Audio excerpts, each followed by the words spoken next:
Students, मैंने अपने last lecture में आपको अबाउट रूल या अबाउट प्रिंसिपल के बारे में बताया था। हम लोग एक्चुअल में इलेक्ट्रॉनिक कॉन्फ़िगरेशन की बात कर रहे थे लास्ट लेक्चर में कि जब किसी एटम के वेरियस सेल, सबशेल या ऑर्बिटल्स में अगर हमको इलेक्ट्रॉन भरना होते हैं, इलेक्ट्रॉन का सिस्टमेटिक डिस्ट्रीब्यूशन करना होता है, तो हमको कुछ रूल्स को ओबे करना पड़ता है। वो रूल क्या कहलाता है? आपका अबाउ प्रिंसिपल या अबाउ रूल कहलाता है। और अबाउ ने अपने रूल में बताया था कि the filling of electron takes place in various orbitals in increasing order of their energy. यानी जो भी इलेक्ट्रॉन आप भरना शुरू करेंगे किसी ऑर्बिटल में, तो सबसे पहले आप इलेक्ट्रॉन लोअर एनर्जी के ऑर्बिटल में भेजेंगे और फिर उसको धीरे धीरे लोअर से आप हायर एनर्जी के ऑर्बिटल्स की तरफ फिल करेंगे। यानी कहने का मतलब ये हुआ कि सबसे पहले जो इलेक्ट्रॉन है वो लोअर एनर्जी के ऑर्बिटल में जाएगा। मैंने अपने लास्ट लेक्चर में आपको अबाउ का डायग्राम बताया था और उसी के अकॉर्डिंग मैंने यहाँ पर वेरियस ऑर्बिटल्स का ऑर्डर लिख रखा है। सबसे कम एनर्जी 1s ऑर्बिटल की होती है, सबसे उसके बाद 2s की, इस तरह से 2p की। यानी जो अबाउ डायग्राम मैंने आपको बताया था, अगर आप उसको इंक्रीजिंग ऑर्डर ऑफ एनर्जी के अकॉर्डिंग अरेंज करेंगे तो आपको इस तरह का ऑर्डर मिलेगा, जिसमें सबसे कम एनर्जी किसकी होती है? 1s ऑर्बिटल की, और सबसे ज्यादा एनर्जी किसकी होती है? 6s ऑर्बिटल की होती है। इसके बाद भी अगर हमको ये समझ में नहीं आता है कि दो ऑर्बिटल आपको दिए गए, इनमें से कौन से ऑर्बिटल में इलेक्ट्रॉन सबसे पहले भरे जाएंगे, तो उसके लिए एक रूल था। उस रूल को कहा जाता है बोहर-बरी रूल। इस रूल को n+ रूल भी कहा जाता है, जो अबाउ ने इनिशिएट किया था, अबाउ ने दिया था, और उस रूल को उसने नाम दिया था बोहर-बरी रूल n+l। यहाँ पर ये जो n है, इसको प्रिंसिपल क्वांटम नंबर कहते हैं। n को प्रिंसिपल क्वांटम नंबर कहते हैं और l को एजीमिथल क्वांटम नंबर कहते हैं। l को क्या कहते हैं हम? एजीमिथल क्वांटम नंबर, जो मैं आपको अपने लेक्चर में पढ़ा चुकी हूँ। यहाँ पर जो मैंने ऊपर ऑर्बिटल्स के इंक्रीजिंग ऑर्डर ऑफ एनर्जी में जो ऑर्डर लिख रखा है, उसी में मैं आपको n और l की वैल्यू समझाती हूँ। सपोज हमसे बोला गया है कि 1s और 2p दो ऑर्बिटल्स है, तो ये जो मैंने यहाँ पर आपके सामने काउंटिंग लिखी 1 2 3, तो ये 1 2 3 जो है वो प्रिंसिपल क्वांटम नंबर की वैल्यू कहलाती है। अगर मैंने बोला 1s, तो इसमें 1 जो है वो n की वैल्यू क्या मानी जाएगी? 1। और मैंने आपको इसके पहले वाले लेक्चर में पढ़ाया है कि अगर l की वैल्यू 0 है, मतलब s ऑर्बिटल है, s ऑर्बिटल के लिए n की वैल्यू क्या होती है? 0। और l के लिए l की वैल्यू 1 है, कौन सा ऑर्बिटल है? p। l की वैल्यू 2 है, तो कौन सा ऑर्बिटल आता है? d। और l = 3 है, तो कौन सा ऑर्बिटल आता है? f ऑर्बिटल आता है। तो यहाँ पर n+l है। अगर आपके पास यहाँ पर 1s है, तो 1s के लिए n की वैल्यू क्या हो जाएगी? 1। और s ऑर्बिटल के लिए l की वैल्यू क्या होती है? 0। तो l की वैल्यू 0, यानी n+l का सम क्या होगा? 1 + 0 = क्या आ जाएगा? 0। अब आपको दूसरा जो ऑर्बिटल दे रखा है वो 2p दे रखा है, तो 2p ऑर्बिटल के लिए n की वैल्यू क्या हो जाएगी? 2, और p ऑर्बिटल के l की वैल्यू क्या होती है? 1। तो n+l की वैल्यू का सम कितना हो जाएगा? 2 + 1 = कितना हो जाएगा? 3 हो जाएगा। यानी अगर आपको ये ऑर्डर याद नहीं होता है, तो हम n+l यानी बोहर-बरी रूल लगाकर भी क्या कर सकते हैं? एनर्जी फाइंड आउट कर सकते हैं कि किस ऑर्बिटल की एनर्जी ज्यादा है और किस ऑर्बिटल की एनर्जी कम है। इस रूल के अकॉर्डिंग अगर किसी ऑर्बिटल के लिए n+l की वैल्यू कम है, तो उस ऑर्बिटल की एनर्जी क्या होगी? कम होगी।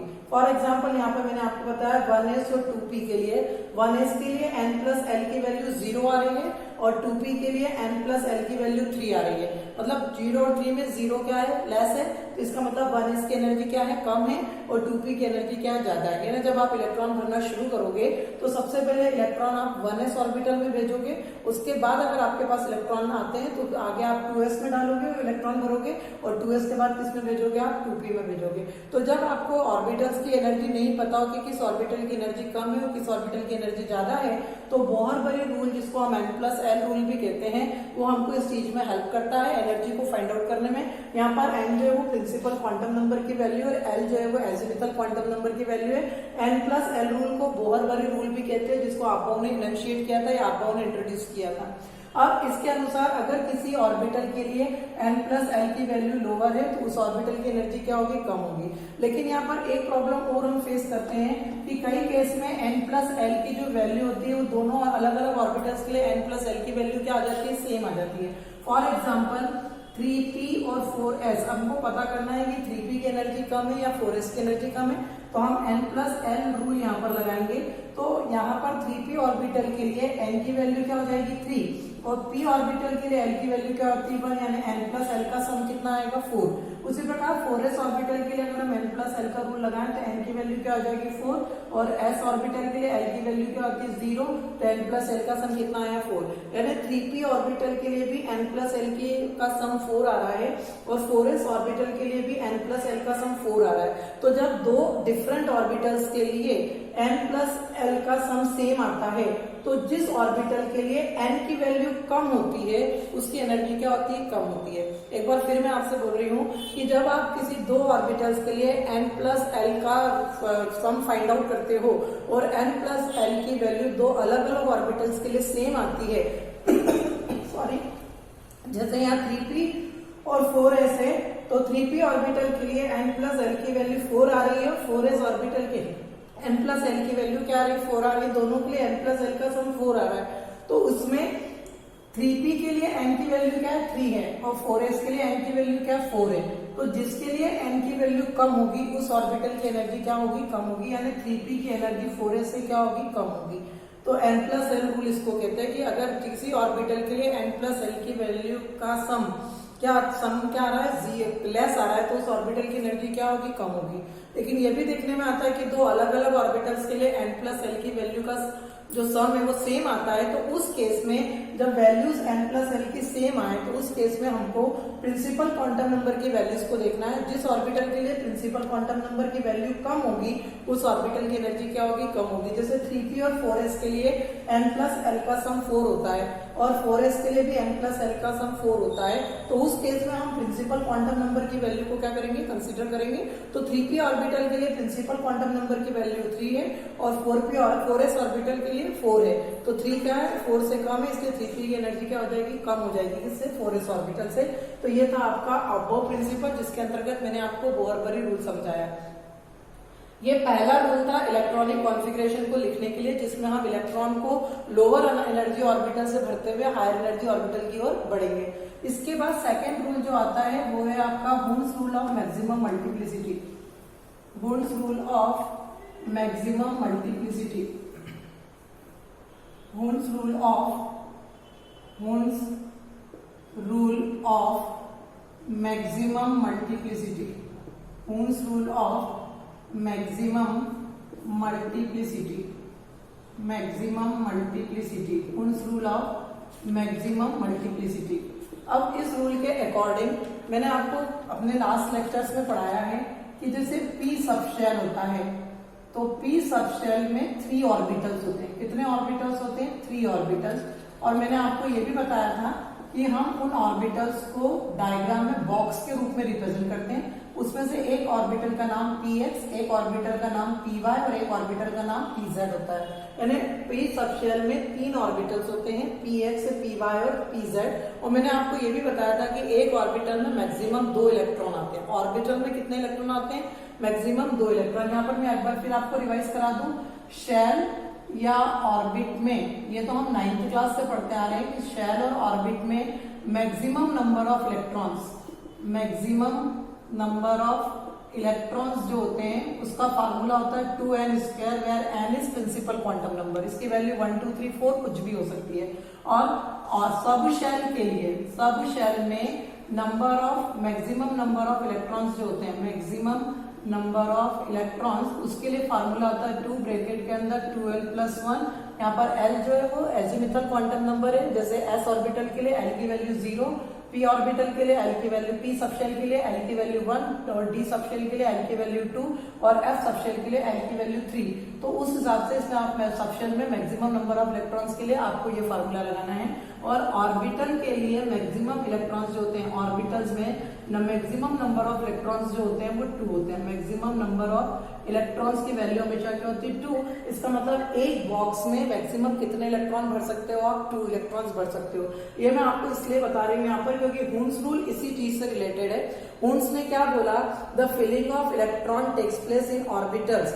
जब इलेक्ट्रॉन्स ऑर्बिटल्स में आप इलेक्ट्रॉन भरोगे, first each orbital get singly filled. हर ऑर्बिटल सबसे पहले क्या होगा, सिंगली फिल्ड होगा। यानी आपके पास अगर इलेक्ट्रॉन है तो आप सारे ऑर्बिटल्स को पहले एक एक इलेक्ट्रॉन दोगे, and then after pairing of electron takes place, तो फिर उसमें आपको क्या करना है, इलेक्ट्रॉन की पेयरिंग करना है। यानी according to the Hund's each orbital first get singly filled. हर जो भी इलेक्ट्रॉन है वो सबसे पहले हर ऑर्बिटल में एक एक इलेक्ट्रॉन आपको क्या करना है, सिंगली फिल करना हर ऑर्बिटल को। और उसके बाद अगर आपके पास इलेक्ट्रॉन बचते हैं तो filling of pairing of electron होना चाहिए। फॉर एग्जाम्पल आपके पास 4 इलेक्ट्रॉन बचे हैं। कितने इलेक्ट्रॉन बचे हैं आपके पास, 4 इलेक्ट्रॉन, और आपको 4 इलेक्ट्रॉन को पी सबशेल में भरना है। इसके अंदर भरना है पी सबशेल के अंदर। तो आपको पता है पी सबशेल में 3 ऑर्बिटल होते हैं। तो हुंड के अकॉर्डिंग अगर आपको हुंड्स रूल नहीं पता है तो आप 2 तरह के फिलिंग कर सकते हो। इसके अंदर आप चारों इलेक्ट्रॉन को एक ही बॉक्स में भर दोगे, तो ये भी चीज क्या है आपकी रॉन्ग है। आप क्या करोगे, दो दो कर दोगे, एक और इलेक्ट्रॉन और एक ऑर्बिटल इस तरह से भर दोगे, तो आपकी ये भी चीज क्या होगी, रॉन्ग हो गई। क्यों, हुंड क्या कहता है कि अगर आप ऑर्बिटल्स में इलेक्ट्रॉन भर रहे हो तो each orbital first get singly filled. सबसे पहले हर ऑर्बिटल सिंगली फिल्ड होगा and then pairing of electron takes place. यानी आप रूल के अकॉर्डिंग, ये भी आपका गलत है कि आपने एक बॉक्स में चारों इलेक्ट्रॉन भर दिए, और ये भी आपका गलत है कि आपने एक और 2 बॉक्स में इकट्ठा 4 इलेक्ट्रॉन भर दिए। अब आपको क्या करना है, इसके अंदर सारे इलेक्ट्रॉन एक ऑर्बिटल में एक इलेक्ट्रॉन भरा, फिर दूसरे ऑर्बिटल में एक इलेक्ट्रॉन भरा, फिर तीसरे ऑर्बिटल में। यानी हुंड के रूल को आपने ओबे किया। Each orbital first get singly filled, हर ऑर्बिटल पहले सिंगली फिल्ड हुआ। अब आपके पास टोटल कितने इलेक्ट्रॉन थे, 4 में से आपने 3 इलेक्ट्रॉन भर दिए। कितना इलेक्ट्रॉन और बचा, 1 इलेक्ट्रॉन। तो आप वापस से फर्स्ट ऑर्बिट में आएंगे, ऑर्बिटल में, और उसमें 1 इलेक्ट्रॉन दे देंगे। तो इस तरह से आप पी सबशेल में आप इलेक्ट्रॉन को क्या करोगे, भरोगे। इसी प्रकार अगर आपके पास डी सबशेल है, कौन सा सबशेल है, डी सबशेल है, आपके पास D9 कितने इलेक्ट्रॉन बचे, D9 इलेक्ट्रॉन बचे, और आपको इसको डी सबशेल में भरना है। कौन सा सबशेल में भरना है, डी सबशेल में। तो मैंने आपको बताया है कि डी सबशेल में 5 ऑर्बिटल्स होते हैं। कितने ऑर्बिटल्स होते हैं, 5 ऑर्बिटल्स। यानी हम कितने बॉक्स बनाएंगे उसके अंदर, 5 बॉक्स बनाएंगे, ठीक है। और आपको इसको इन बॉक्स में आपको इलेक्ट्रॉन भरना है। इन बॉक्स में आपको क्या करना है, इलेक्ट्रॉन भरना है। तो हम हुंड का रूल लगाएंगे। हमारे पास टोटल कितने इलेक्ट्रॉन है, 9, पर हुंड ने क्या बोला कि सबसे पहले हर ऑर्बिटल को एक एक इलेक्ट्रॉन बांटो। तो हमारे पास कितने ऑर्बिटल है, 5। तो हम पहले एक इलेक्ट्रॉन 5 ऑर्बिटल में भर देंगे। जब 5 ऑर्बिटल में सिंगली फिल्ड हो जाएंगे, फिर हम इन्हीं ऑर्बिटल्स में क्या शुरू करेंगे, पेयरिंग। अब 9 में से 5 इलेक्ट्रॉन्स हमारे फिल हो गए, बचे कितने इलेक्ट्रॉन, 4 इलेक्ट्रॉन। तो हम बचे हुए इलेक्ट्रॉन्स की क्या करना शुरू कर देंगे, पेयरिंग करना शुरू कर देंगे। तो ये जो रूल आपके सामने है, इसको हम कहते हैं हुंड्स रूल। तो हुंड्स रूल का स्टेटमेंट क्या होगा, during the filling of electron each orbital first get singly filled. जब आप ऑर्बिटल भरना शुरू करते हैं तो each orbital first get singly filled, हर ऑर्बिटल को आपको एक इलेक्ट्रॉन बांटना है। Then pairing of electron takes place in them, और उसके बाद आपको उनकी पेयर करना है, उनमें 2 इलेक्ट्रॉन करना है। यानी each orbital can accommodate only 2 electrons. Each orbital यानी हर ऑर्बिटल में कितने इलेक्ट्रॉन आ सकते हैं, 2 से ज्यादा इलेक्ट्रॉन हमको नहीं भरना है। तो ये आपका क्या कहलाता है, Hund's rule of maximum multiplicity, जिसमें हमको सबसे पहले हर ऑर्बिटल को सिंगली फिल्ड करना है और उसके बाद हमको उसके अंदर पेयरिंग ऑफ इलेक्ट्रॉन्स करना है। ठीक है, इज दैट क्लियर। ये Hund's rule of maximum multiplicity था। इलेक्ट्रॉनिक कॉन्फ़िगरेशन का लास्ट रूल मैं आपको बताने जा रही हूँ, जिसको हम कहते हैं Pauli's rule, Pauli's principle, exclusion principle, Pauli exclusion principle, Pauli exclusion principle, या पाउली रूल के नाम से भी हम इसको जानते हैं। इसको पाउलीज रूल भी बोल सकते हो। पाउलीज एक्सक्लूजन प्रिंसिपल के 2 स्टेटमेंट है। पाउलीज एक्सक्लूजन प्रिंसिपल को अगर सीधे तरीके से समझना है तो पाउली कहता है not more than 2 electron can be accommodate in a single orbital. एक ऑर्बिटल में 2 से ज्यादा इलेक्ट्रॉन नहीं भरे जा सकते। ये पाउली का सिंपल स्टेटमेंट है। Not more than 2 electron can be accommodate in orbital, in an orbital. एक ऑर्बिटल में 2 से ज्यादा इलेक्ट्रॉन नहीं भरे जा सकते। ये पाउली का। अभी आपको इसके पहले मैंने हुंड रूल बताया था, तो उसमें मैंने आपको बताया था कि एक ऑर्बिटल में आप मैक्सिमम कितने इलेक्ट्रॉन डाल सकते हो, 2, है ना। तो एक ऑर्बिटल में मैक्सिमम कितने इलेक्ट्रॉन आ सकते हैं, 2। ये किसने बोला था, पाउली ने। पाउली का एक और स्टेटमेंट है कि किसी भी ऑर्बिटल में जो 2 इलेक्ट्रॉन प्रेजेंट होते हैं उन दोनों इलेक्ट्रॉन के लिए चार क्वांटम नंबर कौन कौन से थे? Principal quantum number, azimuthal quantum number, magnetic quantum number और स्पिन क्वांटम नंबर। तो एक ऑर्बिटल में मैंने यहाँ आपके सामने 2 इलेक्ट्रॉन लिखे हैं और सपोज मैं इसको नाम दे रही हूँ 3p सबशेल है। कौन सा सबशेल है? 3p सबशेल है। ठीक है, इसमें ये क्या है आपका px, ये क्या है आपका py, ये क्या है pz है। अब मेरे को इन दोनों इलेक्ट्रॉन्स के लिए चारों क्वांटम नंबर की वैल्यू बताना है। तो पाउली ने अपना जो सेकंड स्टेटमेंट दिया उसमें क्या बोला? Both the electrons of N orbital can not have the same value of all the 4 quantum numbers. यानी जो 2 इलेक्ट्रॉन एक ऑर्बिटल में प्रेजेंट है उन दोनों और इलेक्ट्रॉन्स के लिए चारों क्वांटम नंबर की वैल्यू सेम नहीं होगी।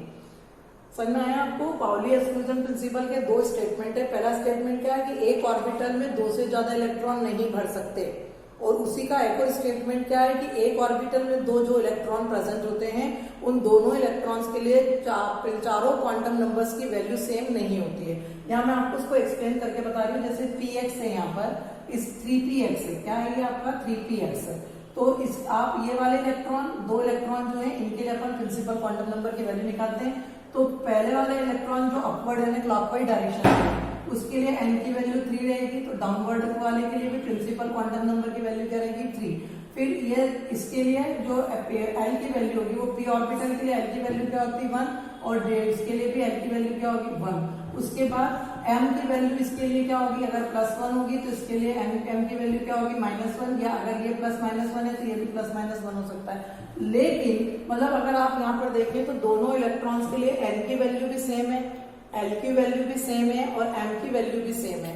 लेकिन यहाँ पर अगर आप चौथा क्वांटम नंबर जिसको अपन स्पिन क्वांटम नंबर कहते हैं उसके लिए अगर देखें तो ये जो इलेक्ट्रॉन है जो क्लॉकवाइज डायरेक्शन में घूम रहा है, तो मैंने आपको बताया था कि अगर इलेक्ट्रॉन क्लॉकवाइज डायरेक्शन में रोटेट होता है तो s की वैल्यू +½ होती है, और अगर इलेक्ट्रॉन एंटी क्लॉकवाइज डायरेक्शन में घूमता है मतलब ये जो सेकंड इलेक्ट्रॉन इसको मैंने डाउनवर्ड बताया है, इसका मतलब वो एंटी क्लॉकवाइज डायरेक्शन में घूम रहा है, तो s की वैल्यू क्या हो जाती है? -½ हो जाती है। क्या हो जाती है? -½ यानी एक ऑर्बिटल में जो 2 इलेक्ट्रॉन प्रेजेंट है उनके लिए 3 क्वांटम नंबर की वैल्यू तो सेम रहेगी। प्रिंसिपल क्वांटम नंबर की वैल्यू सेम रहेगी, एजीमुथल क्वांटम नंबर की वैल्यू सेम रहेगी, मैग्नेटिक क्वांटम नंबर की वैल्यू सेम रहेगी। लेकिन वो जाकर कहाँ डिफरेंट हो जाएंगे? स्पिन क्वांटम नंबर में, क्योंकि 2 इलेक्ट्रॉन जो होते हैं वो हमेशा सेम डायरेक्शन में रोटेट नहीं होते। अगर 2 इलेक्ट्रॉन एक ही ऑर्बिटल में है तो एक क्लॉकवाइज डायरेक्शन में रोटेट करता है और एक एंटी क्लॉकवाइज डायरेक्शन में। अगर क्लॉकवाइज डायरेक्शन में रोटेट करता है तो s की वैल्यू +½ हो जाती है, और अगर एंटी क्लॉकवाइज डायरेक्शन में रोटेट करता है तो s की वैल्यू -½ हो जाती है। तो ये जो रूल होता है इसको अपन क्या कहते हैं? Pauli's exclusion principle. Pauli's exclusion principle के मैंने आपको 2 स्टेटमेंट बताया। पहला स्टेटमेंट मैंने आपको क्या बताया? Not more than 2 electron can be accommodate in a single orbital. एक ऑर्बिटल में 2 से ज्यादा इलेक्ट्रॉन नहीं भरे जा सकते। और in other words we can say the electrons present in an orbital can not have the same value of all the 4 quantum number. एक ऑर्बिटल में जितो 2 इलेक्ट्रॉन जो प्रेजेंट हैं उनके लिए चारों क्वांटम नंबर की वैल्यू सेम नहीं हो सकती है। ये आपका कहलाता है पाउलिस एक्सक्लूजन प्रिंसिपल। तो मैंने आपको इलेक्ट्रॉनिक कॉन्फ़िगरेशन को लिखने के लिए या ऑर्बिट या शेल, सबशेल और ऑर्बिटल्स में इलेक्ट्रॉन को भरने के लिए 3 रूल्स के बारे में बताया। पहला था आपका अबव प्रिंसिपल, जिसके according the filling of electron takes place in increasing order of energy of the orbital. यानी सबसे पहले जो इलेक्ट्रॉन है लोअर एनर्जी के ऑर्बिटल में जाएगा, उसके बाद वो हायर एनर्जी के ऑर्बिटल में जाएगा। यानी इलेक्ट्रॉन्स को लोअर एनर्जी ऑर्बिटल से भरना शुरू करना है। दूसरा क्या था आपका हुन रूल था। हुन रूल में उन्होंने बताया था कि किसी सबशेल में जो ऑर्बिटल्स होते हैं उन ऑर्बिटल्स में पहले आपको एक इलेक्ट्रॉन फिल करना है, और अगर आपके पास इलेक्ट्रॉन बचता है तो फिर आप उसमें पेयरिंग ऑफ इलेक्ट्रॉन्स करेंगे। और ये चीज आपका कौन सा था? हुन्स रूल था। और फिर कौन सा रूल बताया मैंने आपको? Pauli rule. पाउली रूल में क्या बोला था? एक ऑर्बिटल में 2 से ज्यादा इलेक्ट्रॉन नहीं भरना है। या ये भी कह सकते हो कि एक ऑर्बिटल में जो 2 इलेक्ट्रॉन प्रेजेंट होते हैं उन इलेक्ट्रॉन्स के लिए चारों क्वांटम नंबर की वैल्यू सेम नहीं होती है। कौन से क्वांटम नंबर पर जाकर उनकी वैल्यू चेंज हो जाएगी? स्पिन क्वांटम नंबर पर जाकर उनकी वैल्यू क्या हो जाएगी? चेंज हो जाएगी। क्योंकि एक इलेक्ट्रॉन के लिए स्पिन क्वांटम नंबर की वैल्यू अगर +½ होगी तो उसी ऑर्बिटल में प्रेजेंट सेकंड इलेक्ट्रॉन के लिए स्पिन क्वांटम नंबर की वैल्यू -½ हो जाएगी। तो ये था आपका पाउली एक्सक्लूजन प्रिंसिपल। अब मैं यहाँ पर आपको 1-2 एलिमेंट्स जो हैं मैं उनका इलेक्ट्रॉनिक कॉन्फ़िगरेशन लिखना बता रही हूँ। मैं आपको पहले बता दूं कि इलेक्ट्रॉनिक कॉन्फ़िगरेशन लिखने के लिए हमको एटॉमिक नंबर होना बहुत जरूरी है। अभी आप 11th क्लास में हैं तो हो सकता है कि आपको पेपर में उस एलिमेंट का एटॉमिक नंबर दिया जाए, but whenever you face competitive level, जब आप कॉम्पिटिटिव लेवल फेस करेंगे तो उस समय आपको एटॉमिक नंबर नहीं दिया जाएगा। तो आपको सबसे पहले अगर इलेक्ट्रॉनिक कॉन्फ़िगरेशन लिखना है तो एटॉमिक नंबर पता होना चाहिए। फॉर एग्जाम्पल मैं आपसे यहाँ पे हाइड्रोजन से शुरू कर रही हूँ। हाइड्रोजन का एटॉमिक नंबर 1 होता है, यानी इसका क्या मतलब हुआ, हाइड्रोजन में केवल एक इलेक्ट्रॉन है। अब मैंने अफवाह के अनुसार क्या बताया था, सबसे पहले कौन सा ऑर्बिटल आएगा, 1s ऑर्बिटल आएगा, है ना। और आपको ये भी बताया था कि 1s में केवल एक बॉक्स होता है। अब हाइड्रोजन के पास कितने इलेक्ट्रॉन है, एक है, तो s ऑर्बिटल में कितना इलेक्ट्रॉन जाएगा, 1 इलेक्ट्रॉन जाएगा, यानी बॉक्स में भी कितना इलेक्ट्रॉन जाएगा, एक। उसी प्रकार हम आते हैं हीलियम पे, तो हीलियम का एटॉमिक नंबर 2 है, इसका मतलब हीलियम में 2 इलेक्ट्रॉन है। अब सबसे पहला वाला ऑर्बिटल कौन सा है, 1s है, और आपको मालूम है s में कितने बॉक्स बनते हैं, एक। अब यहाँ पर हीलियम के पास कितने इलेक्ट्रॉन है, 2, तो एक बॉक्स में कितने इलेक्ट्रॉन आते हैं, 2, तो हम ये दोनों भर दिए, यानी कॉन्फ़िगरेशन क्या हो जाएगा, 1s2। हाइड्रोजन का कॉन्फ़िगरेशन क्या चलेगा, 1s1। हीलियम का कॉन्फ़िगरेशन क्या चलेगा, 1s2। इसी प्रकार मैं आती हूँ लिथियम पे, Li यानी लिथियम, लिथियम का एटॉमिक नंबर 3 होता है, यानी लिथियम में कितने इलेक्ट्रॉन है, 3 इलेक्ट्रॉन है। अब आपने लिखा 1s, तो 1s के लिए आपने एक बॉक्स बना लिया। अब एक बॉक्स में कितने इलेक्ट्रॉन आते हैं, 2, तो ये 2 इलेक्ट्रॉन भर दिए, यानी 1s में कितने इलेक्ट्रॉन हो गए, 2।